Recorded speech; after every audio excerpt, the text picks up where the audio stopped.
Hello friends, আমি বন্দনা। বন্দনা ব্লগসে তোমাদের সবাইকে ওয়েলকাম। তো আজ আমি তোমাদের সাথে শেয়ার করবো ঘন্টার একটি রেসিপি। তো চলো দেখে নিই। তো সবার আগে আমি নিয়ে নিয়েছি দেখো বাঁধাকপি, দেখেছো? তারপর নিয়ে নিয়েছি আমি দেখো কড়া বসিয়ে দিয়েছি, দিয়ে দিচ্ছি আমি রিফাইন্ড অয়েল। তো এই রান্নাটি আমি একটু রিফাইন্ড অয়েলে করছি। তো দেখো মুড়ি ঘন্টার জন্য নিয়ে নিয়েছি আমি মাছের মাথা, দিয়ে দিলাম আমি নুন, 1 চামচের মতন নুন, ছোটো 1 চামচের মতন হলুদ গুঁড়ো। তো এই নুন আর হলুদ দিয়ে সবার আগে আমি মাছের মাথাটাকে মাখিয়ে নেব। তো দেখো মাছের মাথাটাকে আমি নুন হলুদ দিয়ে মাখিয়ে নিচ্ছি। এবার আমি সেই তেলে আমি মাছের মাথাগুলো ভেজে নেব। তাতে করে আমি মাছের মাথাগুলোকে দিয়ে দিই তেলে। দেখো মাছের মাথাগুলো দেওয়া হয়ে গেছে তেলে। এবার এই ভাজা হয়ে গেলে সবটাকে উল্টে দিই। এই দেখো উল্টানো হয়ে গেছে, মাছের মাথা ভাজা হয়ে গেছে। এবার আমি কড়াতে দিয়ে দিয়েছি তেজপাতা ও সাদা জিরে দিয়ে, এবার আমি দিয়ে দিচ্ছি তাতে কেটে রাখা আলুগুলো। দেখো আলুগুলো দিয়ে দিলাম। আলুগুলো দিয়ে আমি ভালো করে একটু ভেজে নেব, একটু ব্রাউন কালার ভেজে নেব। তারপরে দিয়ে দেবো 1 চামচের মতো আদা, দিয়ে দিচ্ছি 1 চামচের মতো জিরে গুঁড়ো।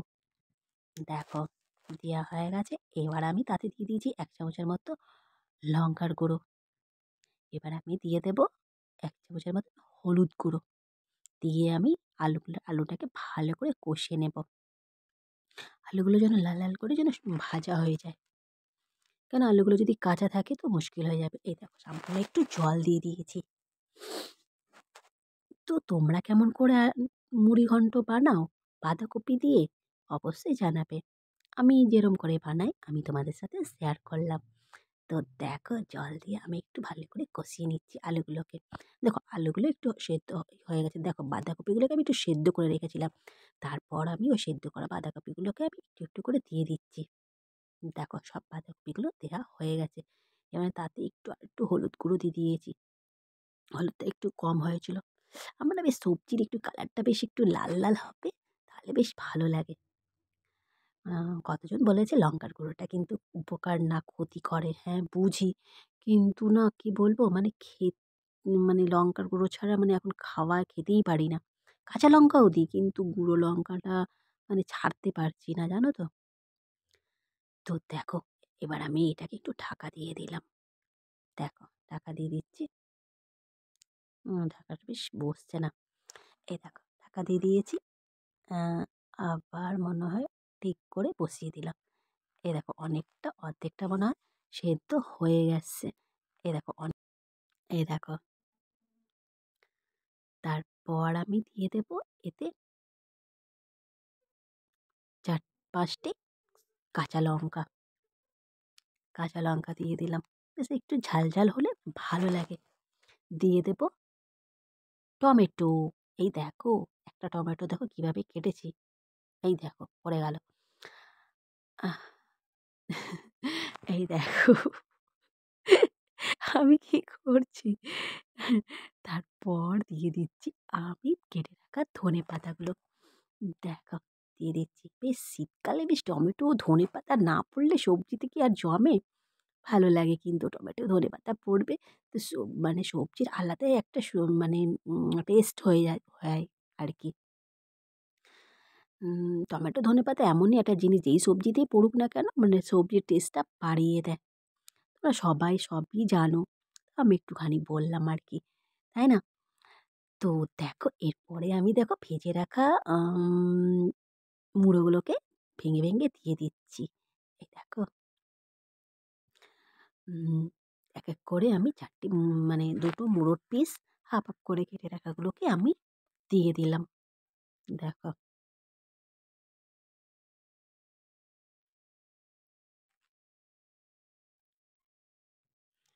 দেখো সবকটা মুড়ো দেয়া হয়ে গেছে। এবার আমি এগুলাকে ভালো করে একটু নেড়ে নেব।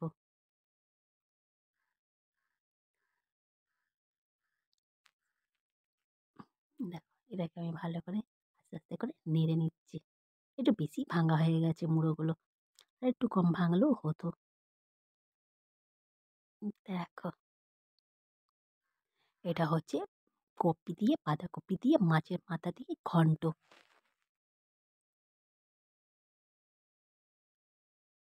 উম,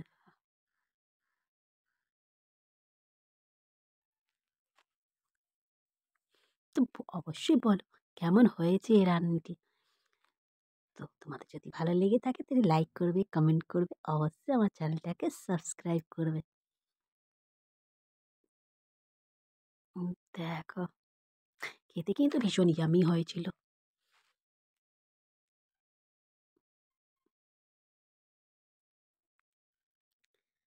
হুম, এই দেখো এবার আমি দিয়ে দিচ্ছি ১ চামচের মতো চিনি।